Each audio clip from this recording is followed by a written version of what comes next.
Students question number 3 में कहा है कि टू प्रॉपर सबसेट लिखें।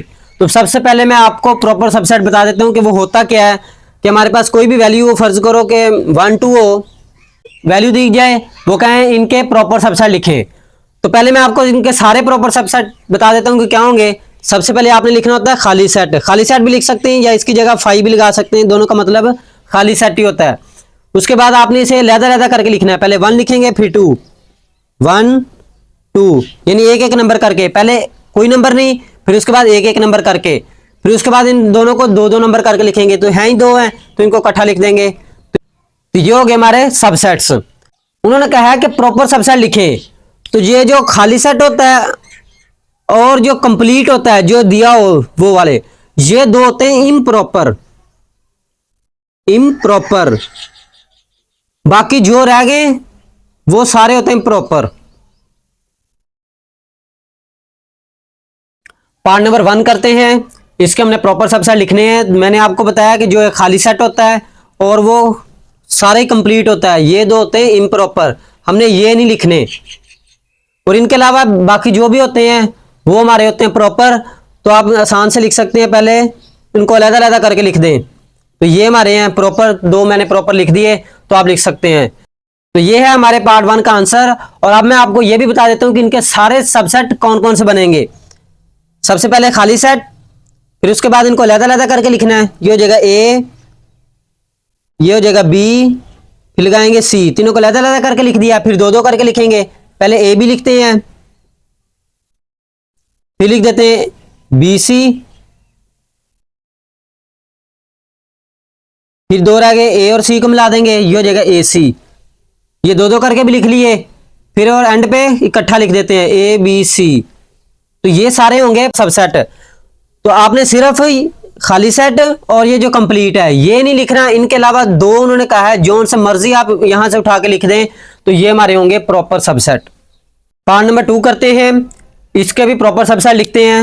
मैंने आपको प्रॉपर सबसेट सिर्फ ये कहा है कि आप नंबरों को अलग-अलग करके लिख दें, वो हमारे होते हैं प्रॉपर सबसेट। तो ये है हमारे प्रॉपर सबसेट। तो मैं आपको इसके सारे भी बता देता हूँ कौन कौन से होंगे। सबसे पहले खाली सेट, फिर उसके बाद इसके नंबर 0 अलग-अलग करके लिखना है, फिर ये 1, फिर इकट्ठा लिख देंगे। ये और ये हो गए हमारे इम्प्रॉपर, बाकी जो रह गए ये होते प्रॉपर। पार्ट नंबर 3 करते हैं। इसके भी हमने प्रॉपर सबसेट लिखने हैं। उन्होंने लिखा है एन। एन से क्या मुराद होता है? Natural number. नेचुरल नंबर होते हैं 1 2 3 4 चलते जा रहे होते हैं। तो अब इनके हमने दो प्रॉपर सबसेट लिखने हैं। मैंने आपको आसान सा तरीका ये बताया कि आप इनको दो नंबर अलग-अलग करके लिख दें, तो ये हमारे होंगे प्रॉपर सबसेट। तो इनके कंप्लीट तो हम लिख नहीं सकते क्योंकि नंबर चलते जा रहे हैं, एंड का ही नहीं पता। हम इसे अकेले अकेले करके लिखें, एंड का पता ही नहीं, तो अकेले अकेले कैसे लिख सकेंगे। तो आपने ये दो लिख देने हैं, यानी आपने सेट इनके अंदर से उठा के लिख देने हैं। आपने सिर्फ खाली सेट और वो सारा कंप्लीट, कंप्लीट एन नहीं है तो वो कंप्लीट नहीं लिखना। कंप्लीट हमारा 1 2 3 चलते जा रहे हैं। आपने इनसे नंबर उठा के लिख देने, कोई से दो। आप ये भी लिख सकते हैं 2 3 4 चलते जा रहे हैं, हमने इससे ये उठा के लिखा है, सिर्फ 1 छोड़ दिया है। ये भी हमारा प्रॉपर सबसेट है। आपने ये नहीं देखना कि मेरा आंसर बुक के साथ मैच करे, तो आप इनसे उठा के कोई से भी लिख सकते हैं। ये सारे प्रॉपर सबसेट हैं, इनमें हमारी अपनी चॉइस है। पार्ट नंबर 4 करते हैं। इधर z दिया है, z से क्या मुराद होता है? इंटीजर। इंटीजर होते हैं दरमियान में 0, इधर 1 तो इधर 2 चलते जाएं, और पीछे -1 -2 चलते जाएं। ये हमारे हैं इंटीजर्स। तो इनके हमने लिखने प्रॉपर सबसेट। प्रॉपर सबसेट इसमें से उठा के लिखने कोई से भी नंबर। आप ये उठा लें 1 2 3 चलते जा रहे हैं, सारे 1 2 3 चलते जा रहे हैं।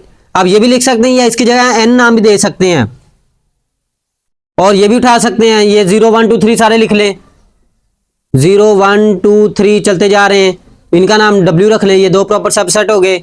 आप ये भी लिख सकते हैं, केला केला नंबर करके लिख लें, 0 1 लिख लें। तो ये सारे हमारे प्रॉपर सबसेट ही हैं। आपने सिर्फ इनसे उठा के दो नंबर लिखने हैं। सिर्फ आपने क्या करना है, खाली सेट और कंप्लीट नहीं लिखना। कंप्लीट हमारा Z ही है, तो ये दो नहीं लिखने, इससे हमारा आंसर गलत हो जाएगा। पार्ट नंबर 5 करते हैं। इन्होंने दिया है Q। Q से मुराद होता है रैशनल नंबर। Q क्या होता है? Rational number. जो सारे बटे में हो वो होते हैं हमारे रैशनल नंबर। हमने नेचुरल नंबर पढ़ा है। नेचुरल नंबर होता है 1 2 3 चलते जा रहे होते हैं। तो आप देख रहे हैं जिसका बटा ना हो 1 तो होता है, ये भी सारे बटे वाले ही हैं। तो आप ये लिख सकते हैं कि इससे उठा के लिखे हैं, तो एन लिख सकते हैं सबसेट, ये प्रॉपर है क्योंकि इसमें से उठा के लिखे हैं। और होल नंबर हैं, होल नंबर होते हैं 0 1 2 3 चलते जा रहे हैं, बटे में जिसका बटा ना हो 1 होता है, डिनोमिनेटर सबका 1 होता है, तो ये भी लिख सकते हैं W। इंटीजर हैं, इधर होता है 0, आगे 1 2 3 4 चलते जा रहे हैं, पीछे होता है -1 -2 -3 चलते जा रहे हैं। तो आप देख रहे हैं इनका बटा भी 1 है, सबका बटा 1 है, यानी डिनोमिनेटर 1 है। तो आप ये भी लिख सकते हैं, Z भी लिख सकते हैं। तो आप जो सा मर्जी लिख सकते हैं, इसमें इवन भी लिख सकते हैं, ओड भी लिख सकते हैं।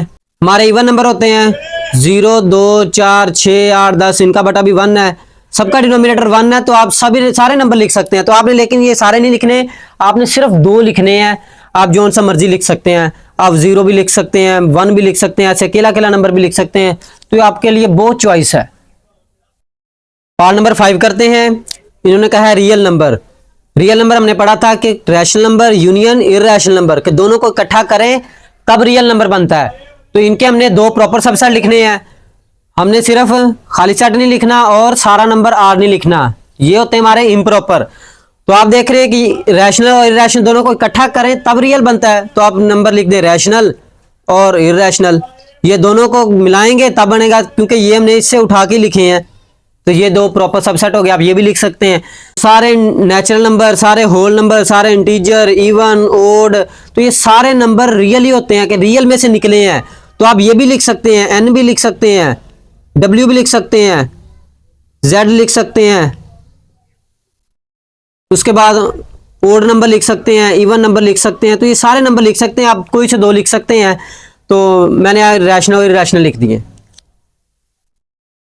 पार्ट नंबर 7 करते हैं। इसके भी हमने 2 प्रॉपर सबसेट लिखने हैं। आप देख रहे हैं यहाँ पे क्यू है, क्यू से रैशनल नंबर। रैशनल नंबर उन्होंने कहा है कि 0 से बड़े हों और 2 से छोटे हों। तो इसका मतलब 0 से बड़ा 1 आ रहा है और 2 भी है, क्योंकि इक्वल टू है। तो आप 1 भी लिख सकते हैं और 2 भी लिख सकते हैं, लहदा लहदा करके, क्योंकि ये हमने इनके अंदर से उठाए हैं। और आप क्यू से मुराद होता है बटे में नंबर हो जो, तो जो नंबर जिसका बटा ना हो 1 नहीं होता है, इसका भी 1 है। 0 से बड़े और 2 के बराबर और 2 से छोटे। तो आप ये भी लिख सकते हैं कि 1 है, 1 को 2 पे डिवाइड कर दे तो आंसर 0.5 आता है, तो 0 से बड़ा है। 1/3 कर दे, 1/4, 1/5, तो ये 1 को डिवाइड करते रहे, तो जितना मर्जी नंबर लगा दे। तो 1/2 भी है, 1/3 भी है, 1/4 है, 1/5, 1/6, जो मर्जी आप लिख सकते हैं। तो 2 आपने लिखने हैं, कोई से भी लिख सकते हैं। 0 के बराबर ना हो, क्योंकि इधर बराबर इक्वल टू नहीं कहा, 0 से बड़े होने चाहिए। 0 से बड़ा हो, 2 के बराबर हो सकता है या 2 से छोटा हो सकता है। इनके अंदर अंदर जिनका आंसर आए आप वो नंबर बटे वाले लिख सकते हैं। स्टूडेंट्स, मैंने प्लेलिस्ट को बिल्कुल टॉपिक वाइज अरेंज कर रखा है। अगर आपको कोई लेक्चर ना मिल रहा हो तो आप प्लेलिस्ट में जाके लेक्चर देख सकते हैं। अल्लाह ताला आपको कामयाब करे। तो ये था हमारा आज का लेक्चर। तो मिलते हैं नेक्स्ट लेक्चर में, तब तक के लिए अल्लाह हाफिज़।